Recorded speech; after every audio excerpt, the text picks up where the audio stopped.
cette dernière Eucharistie qui nous rassemble pour notre Triduum, nous avons un tout petit évangile, à peine 3 petits versets, où finalement la Vierge Marie est là avec un groupe qui cherche à rencontrer Jésus, qui cherche à le voir.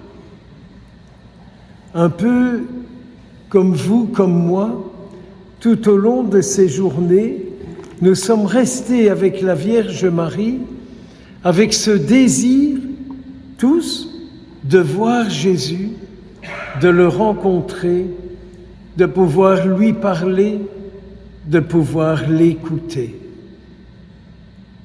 Mais il y a une foule qui est là, qui est arrivée avant nous. Et cette foule, elle prend de la place. Et Jésus en profite pour dire que cette foule, elle n'a pas encore compris grand-chose. On lui dit, il y a un groupe qui cherche après toi. Et Jésus s'adresse à cette foule et du coup aux autres aussi, et il leur dit, un père, une mère, un frère pour moi, c'est celui qui écoute ma parole et qui la met en pratique. Si nous avions du temps, on pourrait réfléchir à ce que veut dire être une mère, à être un père, à être un frère, à être une sœur pour Jésus. Je vous invite à réfléchir à ce que vous autres, vous trouvez que vous estimez être pour Jésus. Est-ce que vous estimez que vous êtes une mère, un père, un frère, une sœur pour lui? C'est-à-dire, au sein de la famille avec Jésus, qu'est-ce que vous êtes? Peut-être que vous ne découvrez pas. Peut-être alors que c'est une occasion de dire au Seigneur, voilà ce que moi j'aimerais être pour toi. Vous avez une idée de ce que c'est qu'une mère, de ce qu'elle fait pour son enfant.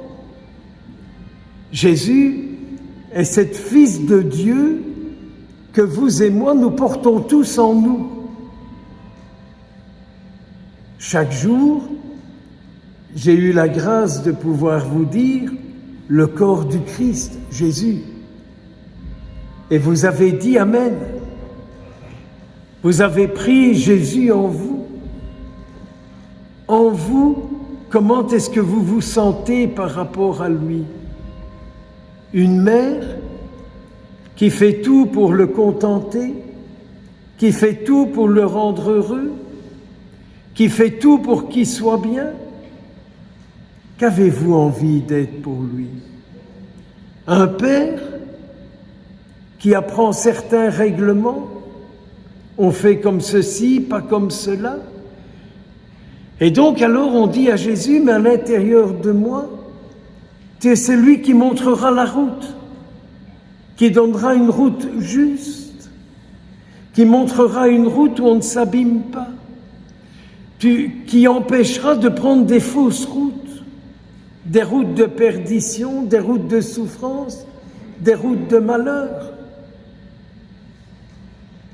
Une mère, un père, un frère, pour être avec lui, pour partager ce qui fait sa vie, le grand frère qui est un modèle, qui ouvre la porte, qui fait part de ce qu'il a découvert, qui partage aux plus jeunes ses anciens, ses passions. Une sœur qui parle de ses petits amours, qui parle de ses centres d'intérêt, qui fait découvrir sa sensibilité. Vous savez, quand on entend l'Évangile, on n'a jamais fini de le méditer, quoi. On n'a jamais fini de le méditer et de découvrir qui l'on est.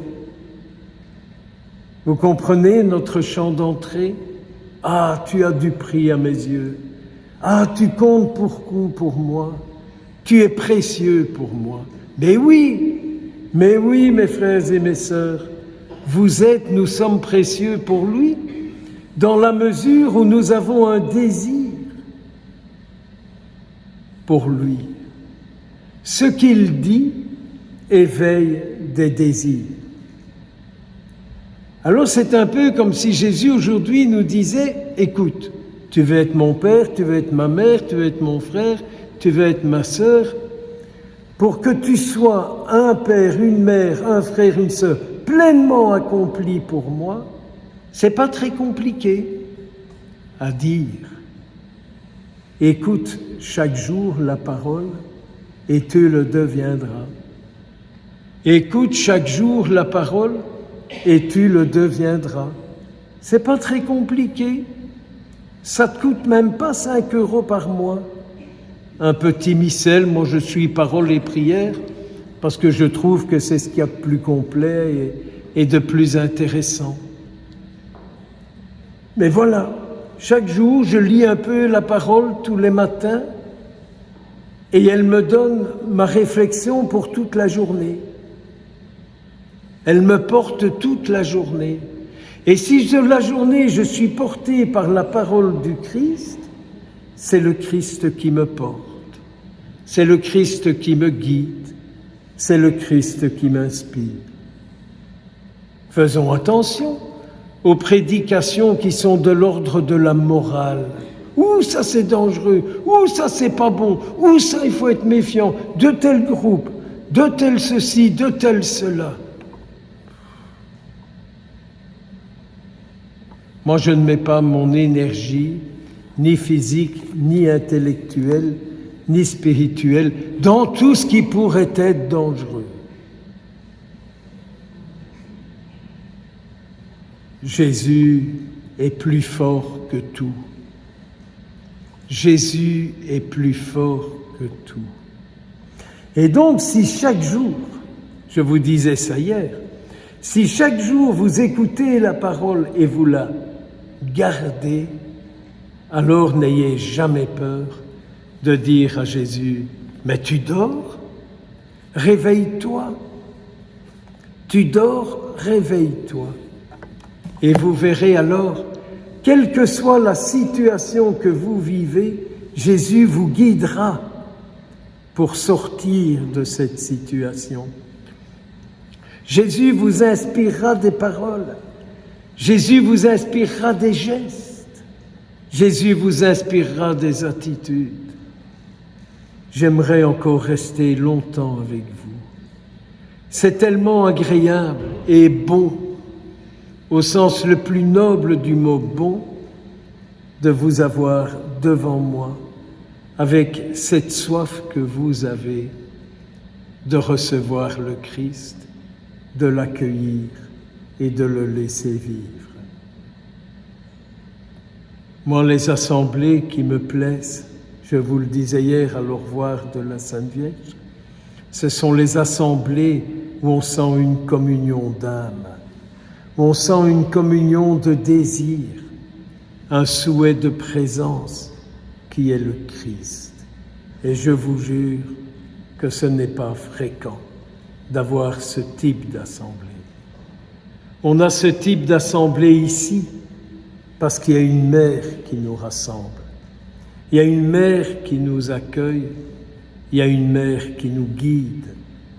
Il y a une mère qui nous pousse. Qui nous pousse.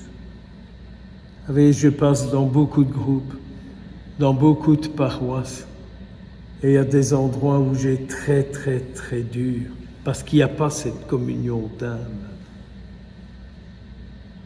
Alors, prions le Seigneur. Et en quittant ce lieu dans quelques minutes, c'est le cas de le dire, si nous n'avons plus cette présence physique les uns par rapport aux autres, nous gardons cette présence intérieure. On se souvient de ce qu'on a vécu.